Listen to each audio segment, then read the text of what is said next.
Britain on the brink, is an £85 billion sickness bill dooming our economy? 1 hour ago. Emma Moreau. Business Reporter. Getty Images. Picture this, a thriving nation like the UK, slowed to a crawl by an invisible epidemic of illness and disability, threatening not just jobs but the very foundation of prosperity. That's the stark reality laid bare in a groundbreaking new report, warning of an economic inactivity crisis driven by hundreds of thousands of people sidelined from the workforce due to health issues. It's a wake-up call that hits hard, and you won't want to look away. According to the review, led by former John Lewis boss Sir Charlie Mayfield, there are now 800,000 more adults out of work compared to 2019, all because of long-term health conditions. This isn't just a personal tragedy, it adds up to a whopping £85 billion annual hit for employers alone, through expenses like lost productivity, sick leave payouts, and the hassle of replacing staff. And that's before we even factor in the broader toll on the entire economy. But here's where it gets controversial, the report insists this downward spiral isn't inevitable. With the right steps, we can turn things around. Sir Charlie is stepping up to chair a new task force designed to get people back into the workforce, emphasizing that health and employment can actually boost each other. Work can be a powerful force for keeping us healthier, he told the BBC, pointing out that staying active and engaged often prevents health issues from worsening. To put this in perspective for beginners, economic inactivity means people of working age who are neither employed nor actively looking for jobs, often due to sickness or disability. This creates a vicious cycle: without work, health can decline, making it harder to rejoin the workforce, and vice versa.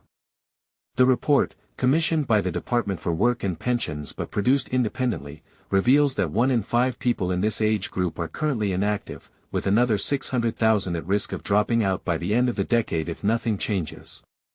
The costs are staggering. Employers face disruptions from high staff turnover and the loss of experienced workers.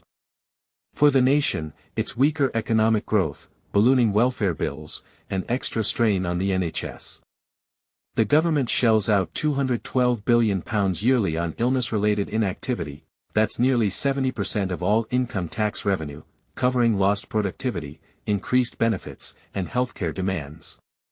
Imagine reallocating even a fraction of that to prevention, it could be a game-changer. Sir Charlie argues for a team effort, employers, employees, and healthcare providers sharing responsibility for health. This might mean workplaces adapting to support workers, like flexible hours or accessible equipment. And this is the part most people miss: it's not just about compassion, it's smart business. Healthy employees are more productive, loyal, and less costly in the long run. Take Loz Sandom, a 28-year-old with mental and physical health challenges, as a real-life example. Despite a degree in illustration and past experience in digital marketing, they've been jobless for a year. "I'm eager to work and ready to contribute," they shared.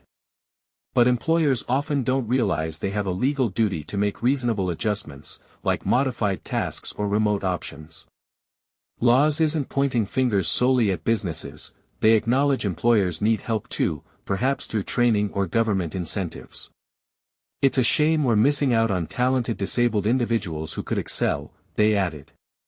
"With the right support, everyone wins."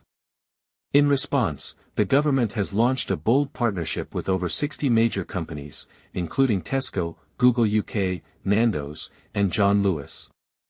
Over the next 3 years, they'll pioneer workplace health strategies to cut sickness absences, speed up returns to work after illness, and boost hiring of people with disabilities. By 2029, these could become a voluntary certified standard, a stamp of approval for health-forward employers. Work and Pensions Secretary Pat McFadden called it a win-win. Keeping people with health issues or emerging disabilities in the workforce benefits employers through retaining skilled staff and employees who prefer to stay working, he explained to the BBC. "It's a reminder that most people want to work if they can. Barriers often stem from fear, lack of support, or systemic hurdles." Think tanks are chiming in, too. The Resolution Foundation's Ruth Curtis praised the report for spotlighting a culture of fear and structural obstacles, noting that economic inactivity is worsening.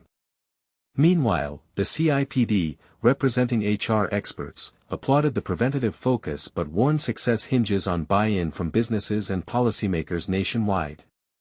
And this is where things get really divisive. The report arrives amid debates over the government's employment rights bill, which some business groups claim could discourage hiring people with pre-existing conditions. The bill promises guaranteed hours and curbs on zero-hour contracts, aiming to provide stability. Plus, Chancellor Rachel Reeves plans to offer paid jobs to young long-term unemployed, with benefits stripped from those who refuse. Critics argue this might stifle business growth, while supporters see it as essential fairness. Is this a fair trade-off?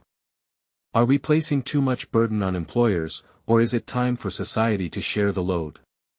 What do you think? Should policies prioritize compassion and inclusion, even if it means more regulations on businesses? Or is there a risk of unintended consequences, like companies shying away from hiring anyone with potential health risks? Share your thoughts in the comments. Let's spark a conversation.